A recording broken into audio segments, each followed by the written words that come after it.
سرما لگانے کا صحیح طریقہ۔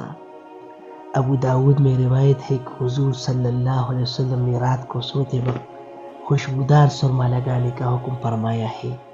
پیر مشیخ سے فرماتے ہیں کہ بعض علماء نے لکھا ہے کہ خوشبودار سیاہ پر مشک ملا ہوا سرما مراد ہے، اور ابن ماجہ میں روایت ہے کہ عصمت سرما سب سرموں میں سے بہتر ہے، کیونکہ یہ نگاہ کو روشن کرتا ہے اور پلکوں کو گھنا کرتا ہے، اور ترمذی کی شریف میں ہے کہ سرما اصفہانی کو عصمت کہتے ہیں۔ بعض احادیث میں سرما جب لگایا جائے تو طاق عدد لگایا جائے۔ پیر مشیخ سے فرماتے ہیں کہ علماء نے سرما لگانے کے 3 طریقے لکھے ہیں۔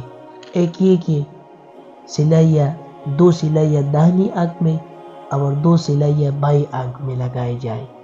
دوسرے میں یہ کہ 3 سلائیاں داہنی آنکھ میں اور 2 سلائیاں بائیں آنکھ میں لگا دی جائے، اور تیسرا طریقہ یہ کہ 3 سلائیاں دونوں آنکھوں میں لگایا جائے۔ نبی صلی اللہ علیہ وسلم کی زبان مبارک کے الفاظ آپ نے سنے کہ سوتے وقت خوشبودار سرما لگایا کرو۔